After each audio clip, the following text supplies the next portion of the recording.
Seperti mana saya katakan tadi, Ismail, jika selama ini kita hanya mampu melihat, mampu berangan-angan, tetapi kini pihak kerajaan merealisasikan impian khususnya kepada golongan B40 dan mereka yang tidak ada pendapatan tetap dan juga terlibat dalam industri gig ini untuk memiliki rumah mereka sendiri.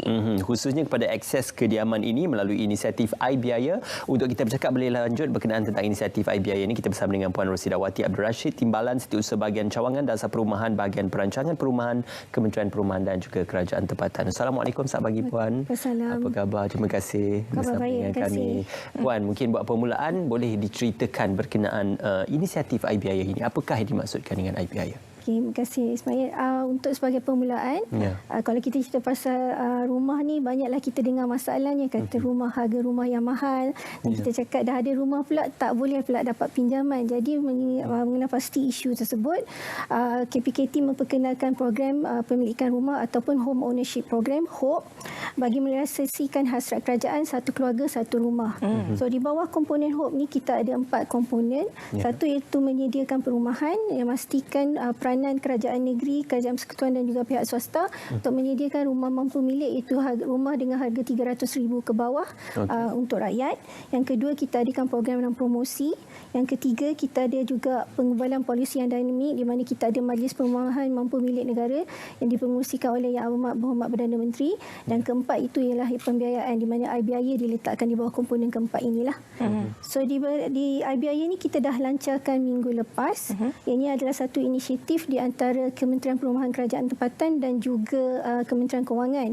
Apa yang kita buat ialah kita mengenal pasti golongan sasaran dan kita kenal pasti skim-skim yang dapat membantu golongan sasaran ini untuk memiliki rumah lah. Jadi kita pusatkan dia di bawah satu jenama iBiaya supaya rakyat pun tak payahlah tercari-cari skim mana yang sesuai untuk mereka mendapatkan kemudahan pinjaman.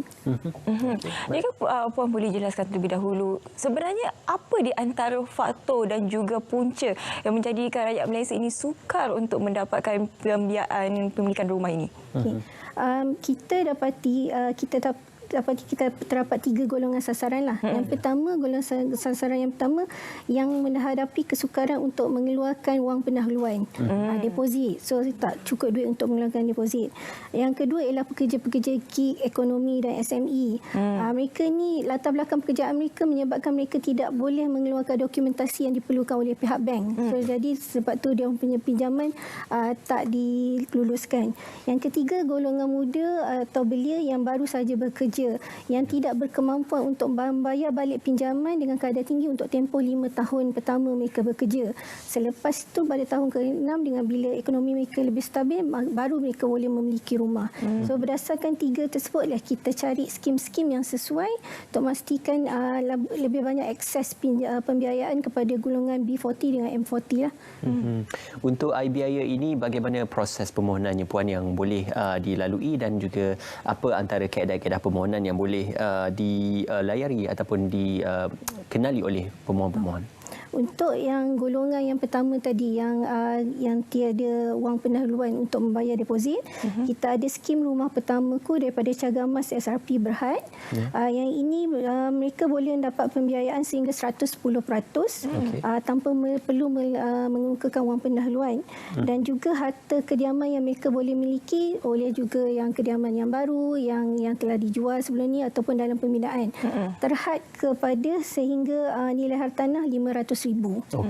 Yang layak untuk memohon warga negara Malaysia yang berumur 18 tahun ke atas, bergaji atau bekerja secara individu, boleh mohon secara individu ataupun bersama dengan pendapatan kas isi rumah dalam RM10,000. Inilah RM10,000.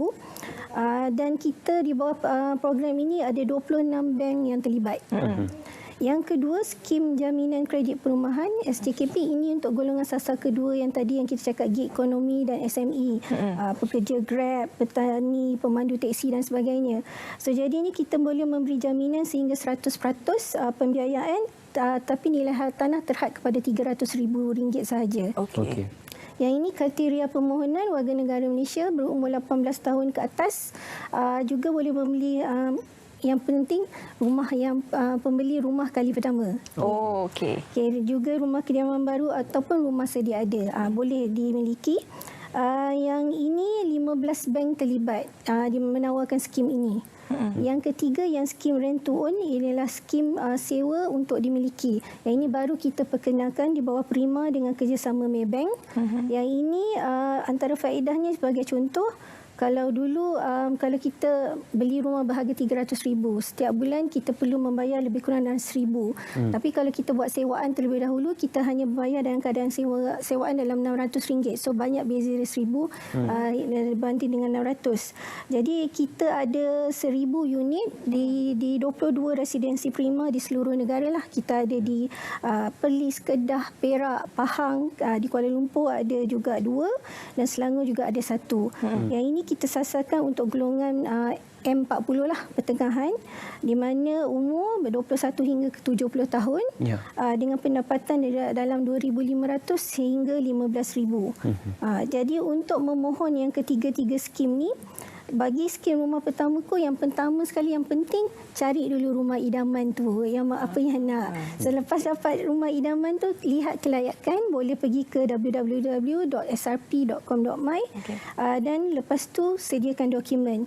Bila dah ada dokumen tu, kita hantar permohonan kepada bank, yang 26 bank yang terlibat tadi untuk pemprosesan, dan sekiranya semua teratur, kita bolehlah nak memiliki rumah pertama kita.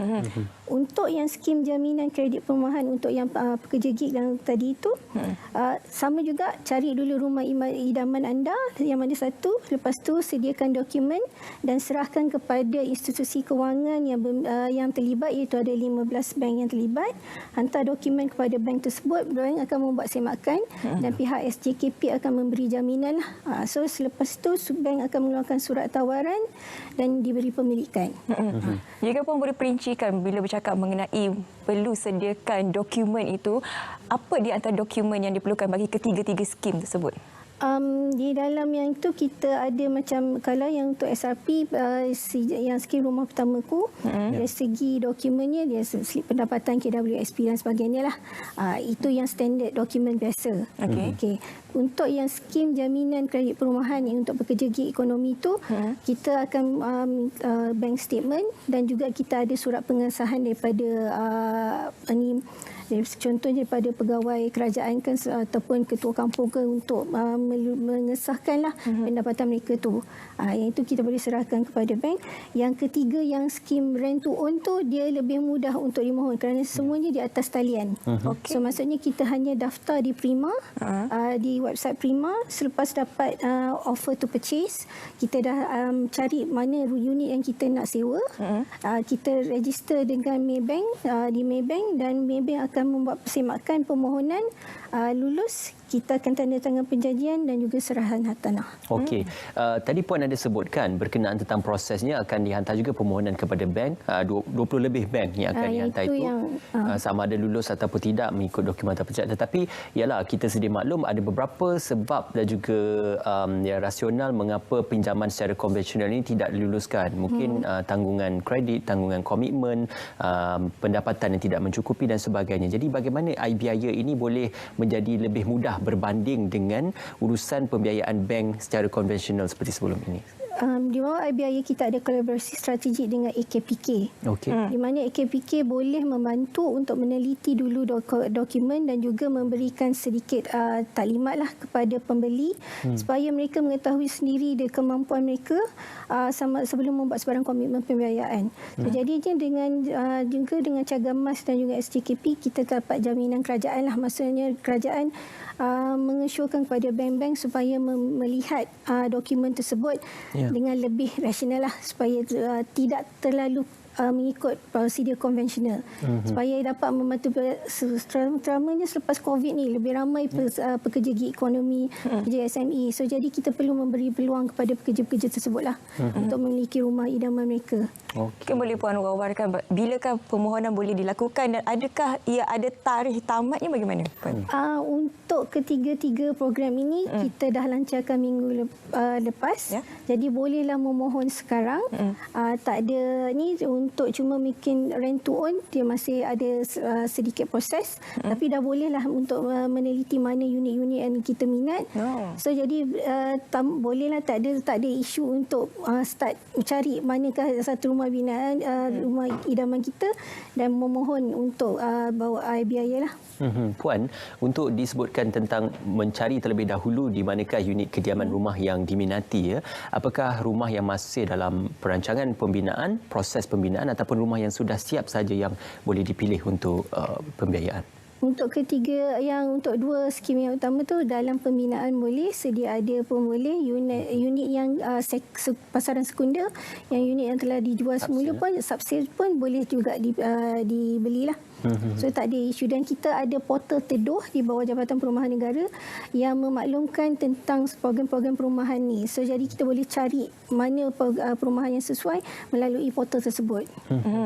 Puan, bercakap mengenai mereka yang bekerja di industri gig ini, seandainya apabila dia memohon untuk salah satu skim ini, ketika itu bekerja di syarikat A, dan sewaktu permohonan ataupun selepas setelah lulus tiba-tiba beralih kepada syarikat B pula, bagaimana? Sebab kita tahu industri gig ini memang tidak menentu. Bagaimana, Puan? Jadi apa yang penting tadi yang kita cakap dokumen lah. Selagi pendapatan tu terpapar di dalam ni, dokumen tersebut, dan juga ada pengesahan daripada katanya pegawai kerajaan yang untuk mengesahkan pendapatan tu adalah sah, kita rasa tidak ada masalah lah untuk ni. Jadi kita juga akan membuat macam taklimat lah kepada semua rakan. Kita ada 29 rakan kolaborasi strategik yang terdiri daripada wakil-wakil golongan sasaran yang kita ni. Jadi kita akan buat taklimat bersama dengan pihak Cagamas dan juga SJKP dan juga Prima untuk memaklumkan apakah dokumentasi syarat-syarat secara lebih detail lah. So itu kita akan buat secara berkala dengan Zoom. Tadi ada disebutkan tentang ada jumlah sehingga 300,000 atau 500,000. Namun untuk jumlah ataupun tempoh pinjaman itu, apakah ada tempoh minimum dan tempoh maksimum? Dia sama seperti tempoh pinjaman biasa, sampai sehingga 35 tahun lah. So itu kita tak ada pendekkan ataupun beri tempoh yang terhad lah. Dia sama seperti tempoh pinjaman biasa. Okey. Baik. Bercakap mengenai skim ini, adakah selepas lulusnya pembiayaan itu, anda katalah kalau rumah itu dimiliki sepenuhnya oleh mereka, kemudian ingin menjual kembali rumah tersebut, adakah itu boleh? Untuk salah satu skim ada tempoh moratorium lah. Maksudnya selepas 5 tahun baru boleh dijual semula. 5 tahun? Ada yang tempoh. Yang lain untuk yang RTO, maksudnya kita buat sewaan sehingga 5 tahun. Tahun ke-6 baru boleh memilihlah untuk dimiliki ataupun untuk terus dengan sewaan. Okey, sehinggalah kepada tahun yang seterusnya. Okey. Mungkin pesanan sekali lagi daripada pihak Puan, juga mewakili pihak KPKT juga, untuk apakah info yang boleh dilayari dan juga boleh didapatkan untuk mereka mendaftarkan diri ataupun untuk melihat lebih lanjut maklumat berkaitan program ini? Untuk mendapatkan maklumat lebih lanjut, kita boleh pergi ke laman sesawang hope.kpkt.gov.my, dan juga di dalam tersebut akan diberikan link kepada skim-skim yang saya sebutkan tadi. Jadi untuk yang kepada semua, KPKT komited untuk memastikan sasaran rumah pemilik sebanyak 500,000 sepanjang rancangan Malaysia ke-12 ini tercapai. Dan di masa yang sama kita sentiasa mencari ruang untuk menambah baik akses pembiayaan lah. Jadi kita nak menyuruh rakyat Malaysia yang di luar sana yang masih belum memiliki rumah, bersama-sama KPKT, jom miliki rumah idaman anda lah. Itu untuk rumah pertama. Rumah pertama. Jom memiliki rumah idaman anda. Jadi kepada mereka yang akan mengambil skim yang ketiga tu, dah boleh pilih-pilih lah yang mana menjadi idaman kalbu. Terima kasih sekali lagi Puan Rosida Wati Abdul Rashid, Timbalan Setiausaha Bahagian Cawangan Dasar Perumahan, Bahagian Perancangan Perumahan KPKT, kerana sudi bersama dengan kita berkongsi mengenai iBiaya. Jadi kepada anda di luar sana yang mengimpikan rumah idaman, jom memiliki rumah tersebut melalui iBiaya. Okey, juga untuk kalau anda ingin mendapatkan maklumat lanjut, boleh pergi ke laman sesawang seperti yang disebutkan tadi. iBiaya ini merupakan satu inisiatif kerajaan di bawah KPKT untuk memastikan agar impian anda untuk memiliki rumah bukan saja mampu tengok, tapi rumah mampu milik dalam kadar dan juga dalam durasi yang telah pun ditetapkan oleh pihak KPKT dan juga pihak pembiaya pinjaman perumahan anda, insyaAllah. Ini menunjukkan lagi keprihatinan keluarga Malaysia, pihak kerajaan khususnya, bila mendengar keluh kesah kepada mereka yang terlibat daripada industri gig ini, kerana mungkin risau risau mereka tidak ada slip gaji, macam manalah nak dapat rumah. Jadi inilah penyelesaian yang diberikan kepada anda, iBiaya. Jadi pastikan anda rebut peluang yang diberikan ini dan boleh mula memohon dan mencari rumah idaman anda sekarang.